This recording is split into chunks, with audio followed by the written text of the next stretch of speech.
Good morning children. In previous video we have seen that in human beings actually there are three main types of movements takes place, that is amoeboid movement, ciliary movement and muscular movement.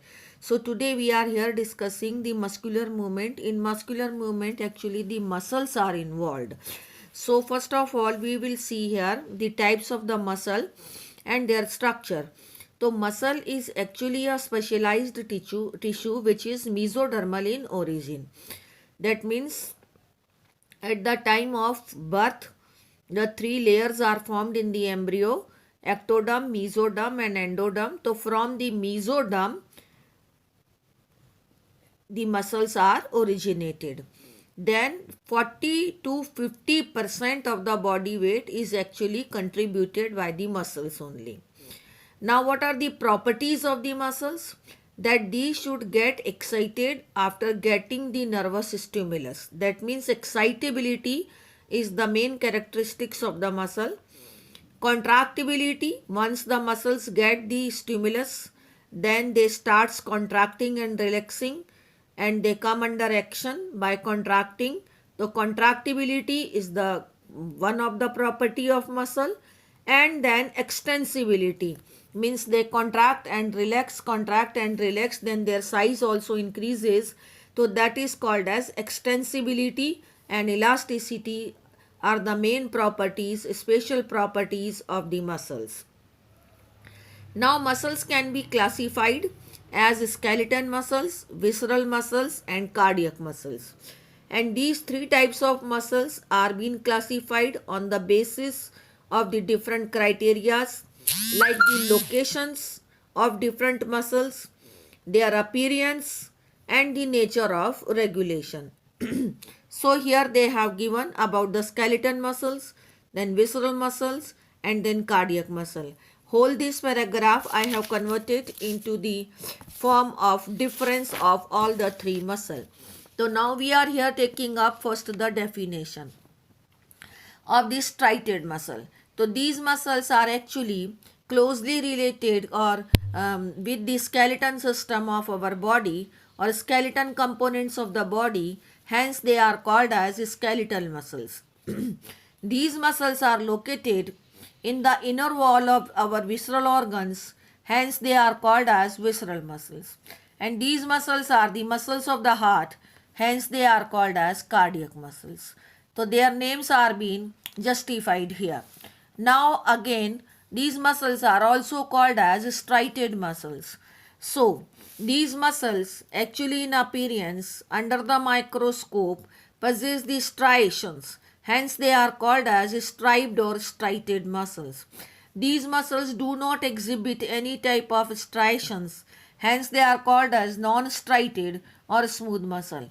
In appearance, cardiac muscles are also striated. So this was the point of appearance. Now it comes the regulation of activities. So activities of striated muscle are under the voluntary control of the nervous system. Hence these are called as voluntary muscle. They work according to our will. And these muscles are not under the voluntary control of the nervous system. They work automatically. Hence they are called as involuntary muscles. And these muscles in nature, they are also not under the control of the nervous system, and their activities are directly not under the control of nervous system. Hence they are again involuntary muscles. Okay, that means they are automatically working but nervous system is not controlling them directly. Now the examples, or you can say the location. Next point of criteria of their difference is location. That these are the mainly the muscles of the limbs, forelimbs and hind limbs. These are the muscles of the alimentary canal and reproductive tract and at many other internal organs. And these are the muscles of the spatial muscles of the heart. Now, primarily, these muscles are involved in the locomotory actions or change of the body posture, and in visceral muscles are actually involved in the transportation of food through the digestive tract and the transportation of the, you can say, the gametes through the genital tract. And function of the or involvement of the cardiac muscles in the rhythmic contraction and relaxation of the heart is there. Now these muscles are striated muscles are unbranched.